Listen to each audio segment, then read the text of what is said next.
Hi friends, this is Vemareddy. Today we are going to see high-level introduction about the Workato. Okay, I think some of you might have already heard about Workato. Workato is an iPaaS tool similar to the Boomi stack. It is very similar to kind of Boomi stack, but if we just see how it looks like Workato and how to start with Workato. Okay, so that's where we are going to show you, and then once we go high level overview and what are the prerequisites to learn and all these things, we'll go through this one. So first of all, before you go, right, so just click on this Workato websites. uh, the Workato website. When you search for Workato website, so Workato has, as it says, a single platform to orchestrate data integration, app connectivity, process automation across your organization. To put it in a simple words, right? It's an iPaaS tool. It's an integration tool, similar to the Boomi, where you can use multiple applications, and then you can build up your process, and then you can build small kind of workflow kind of stuff where you can integrate with all the applications, and then you will be able to fulfill the your requirement. It's typical another stack of the integration or iPaaS tool. Okay, so in this Workato, like, so there are the two things you can need to keep an eye on. This one is Workato Academy. Okay, Workato Academy.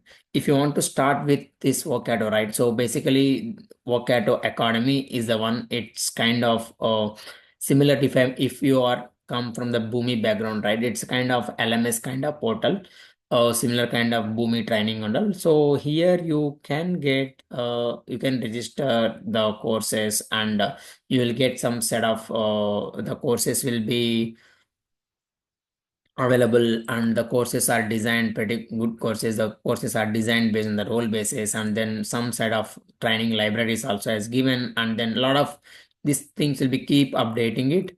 But to start with this one, you can register, go for the training, and then you can just go for the training library and then start with initial level. Once you go start with level, you can just put beginner, and then you can go the courses, register one by one, and then you can go. And the other set of videos will be instructor led training. For that, you need to register, and Workato will be reach out to you. And then you can also, the another thing you can need to observe is you can go ahead and register your certificates also. The certificates, with what level of certificates we have the certificates have three levels of certificates will be there: Pro 1, Pro 2, and Pro 3. So if you just go to this one, an automation certificates, right? So if you just go to this thing, it will show you the list of certificates: Automation Pro 1, Automation Pro 2, and then Automation Pro 3. These are the three levels of certifications from the beginner, intermediate, and advanced. And once you go through the set of videos and then you complete the certification, and also for the actual development and for hands-on experience, what you can do is you can just go to the Workato login. When you click on Workato login website, so it will navigate to you the Workato app. So where you can go ahead and similar with your email, you can register and then you can use it. So basically, you need to have the work email, not the Gmail or Yahoo kind of things. Like, you need work email. With the work email, you will be able to register it. So on the Workato websites, you'll see a trial account. Just go for trial account and then get. So once you are logging into the Workato, and this is the home page, you go ahead and no, landing it.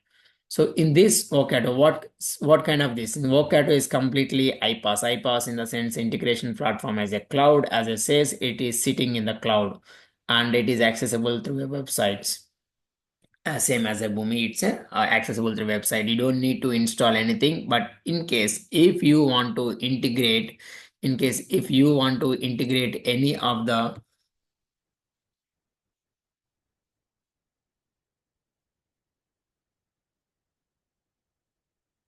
if you want to integrate any of your on-premise applications, right? So in that case, what you need to do is you have to install the Workato on-premise agent. So the on-premise agent. Okay, so this is the one you need to install it. So this similar kind of in Boomi local atom, right? So similar things also here you can say on-premise agent here. This on-premise agent you have to install it, so that once you install the on-premise agent, and then you will be able to integrate your cloud versus, but for integrating with the cloud applications you don't need anything to be installed, and it automatically able to establish the connection. But in order to use connect to the on-premise applications, it could be SAP, it could be as your for databases, whatever things, but you can go ahead and use the on-premise agent. With this on-premise agent you will be able to integrate with the on-premise, and then you can also integrate with the cloud one. So typically you don't need, for if your integration is to integrate only the cloud to cloud, like iPaaS to like a SaaS to SaaS application. For example, you want to pull some records from the Salesforce and you want to send some records to the NetSuite. In that case, both are SaaS based. You don't need to install any of the servers and all. It automatically processed by the Workato or server side. But if you want any of the integration, you want to pull some records from SAP and you want to create a record into the Salesforce, then like it's kind of hybrid. That's where you need to have the on-premise agent to be installed. Okay, so in this video, what are we going to do is, I'm just looking for some of the thing where it can.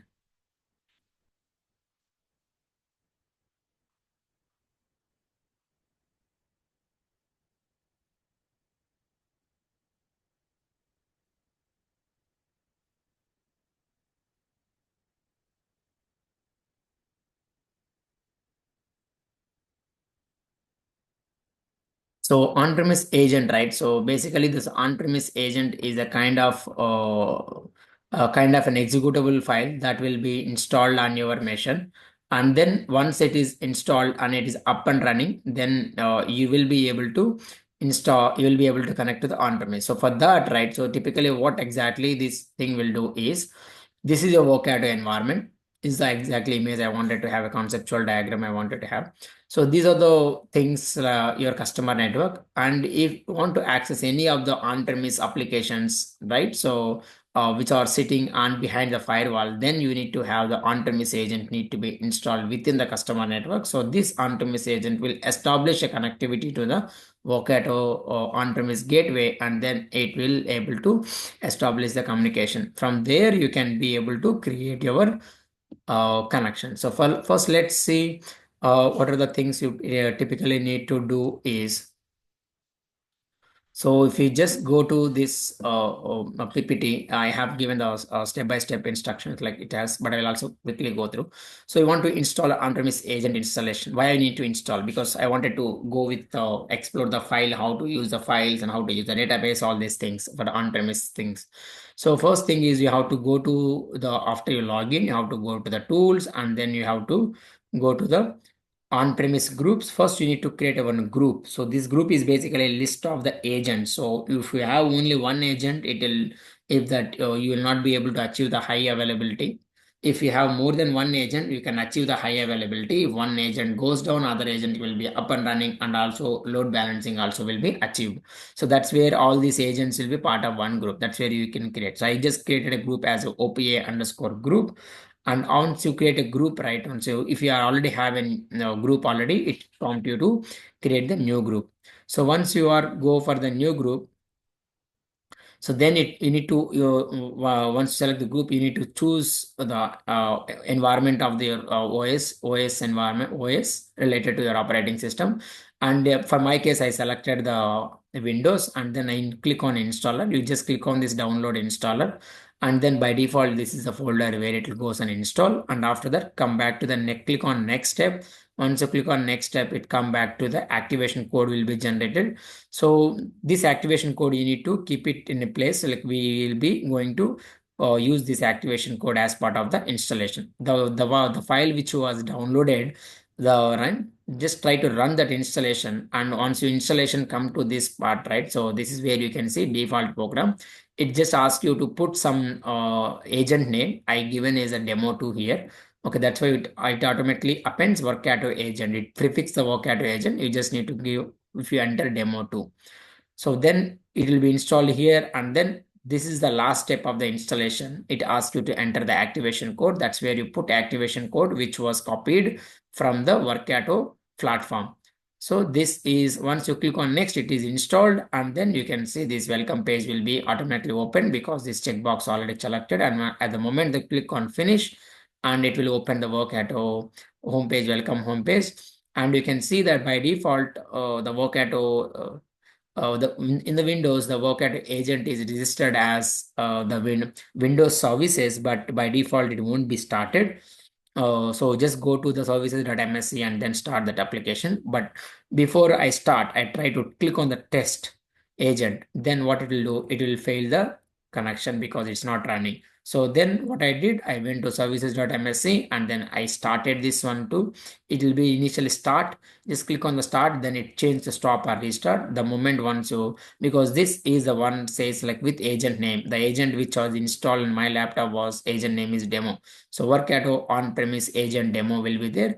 And then once you re-click one more time the test, then you are good to go. This is the thing. So after that, for testing the connectivity, right? So what you can do, once the agent is installed and you want to access any of the files, right? First, you need to create a connection component. Connection is the asset. We call it as an asset in Boomi. You can call it as a component. Similarly, we can call it as an asset. There is a one. So if you correlate, the asset is kind of a shared configuration where it has all the connection related information. For accessing the on-premise files, we don't have anything, need to put any username and password. We just need to give the root directory. So that's why you just go to the projects and then click on new connection, search for the on-premise because this is where I'm going to access the on-premise files. Once you click on it, just ask you to select the group that you have installed, and you ask you to enter the base name. You put my root folder I kept as a C Boomi, and then you will get the connect button. Once the moment you click on the connect button, it changes to disconnect and it will shows the connected.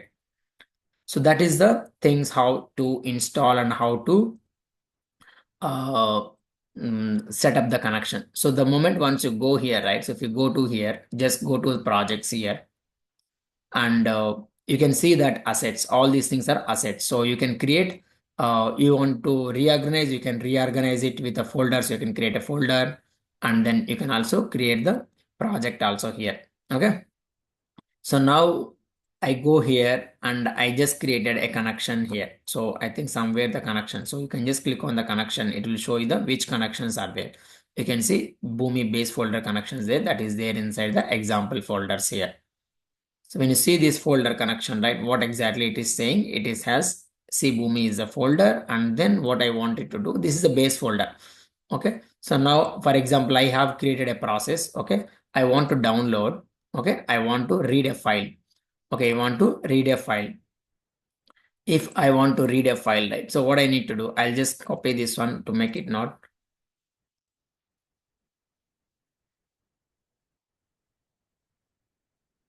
Okay. So the first thing, right? The first thing what you need to do if you want to test the connection, right? So go to the project, click on create recipe. Recipe is kind of a process. That's where you put all the blocks and you write your layer logic. Click on recipe, you put the recipe name, and then you put where you want to store it inside because the files is the one, how you want to start it. Okay, so how you want to start it. So process, your recipe or process will not start automatically. You have to select what is the starting mechanism.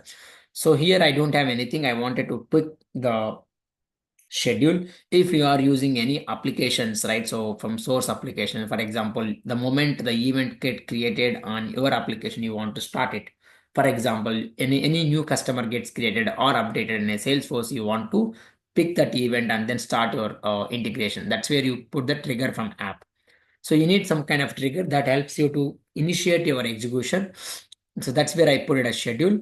Once I click on schedule, right, so this is what I'm just going to show you, the read JSON. So I kept the read JSON as a file, and the moment you just click on edit, once you put the schedule right on a schedule, basically what it expects you to, the moment you select the schedule, if you don't have anything, you can also search it. Okay, once you select, right, you have three steps: app, trigger, setup. So once your app is there, and then it asks you to trigger, because this particular one, there is a new recurring event, is the one only triggering event, is that means it triggers the recipe on specified intervals with a chrono expression. So we selected every 5 minutes here, time unit is 5, and then after trigger happened, this will be triggered every 5 minutes. And then what you wanted to do, you can do one more thing, is actions. One is trigger, other thing is called action. Action is tells you to what you want to do after your process get triggered or recipe gets started. That's where you can just click on add step, and then you have a lot of things, but we'll go with action in app. This will tell you to that, select the list. App is nothing but you can consider this as a connectors, list of connectors. From this you select the connector. For example, this is the one of the on-premise files, is the one of the connector I wanted to use it. And then you have a lot of things what you wanted to do, create a file. You select one of the action as a download file. This download file basically tells you to read the file, download the contents of on-premise. And the moment you select the download, and then it asks you to give the file path. So it automatically pulls from the base path, because this is automatically we selected the connection. The connection which we created earlier was been already used. If you want to recreate new connection, switch and click on new one also. And let's go with the existing one, and then it select the folder path here. Okay, which file you want to read, select the file if you have, otherwise you can just give the file path here. So like that we already done this one. So now click on, I just want to remove this one. Okay, I already have this one, and this file already there. Now once you are there, you don't need to put any stop, something, nothing like that. You can be able to test the recipe. It automatically save when you click on the test. Okay, now you can see the process is started, and you can see it has started. Every job has some job ID uniquely, and you can see what every shape, or you can in Boomi, if you come, you can call it shape. Here you can call it as a every step. Okay, the step, you can see what is the input you are passing and what is the output in terms of JSON. And similarly, you can see for this step, you given the path is this one, you want to read this particular file. This, remember, like, this is not absolute path. This is a relative path from the base directory, which is mentioned in the connection.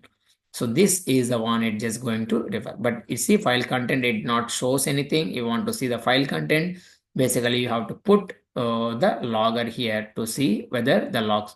So for log also, this kind of one of the connector, you just put logger by Workato, and then put here is the one you have a lot of mapping things are there. So in this one, it shows all the previous steps. So I wanted to map the file content over here. Just select the file content and drag and drop, and you can just save and then run it. You can see that file has been read in.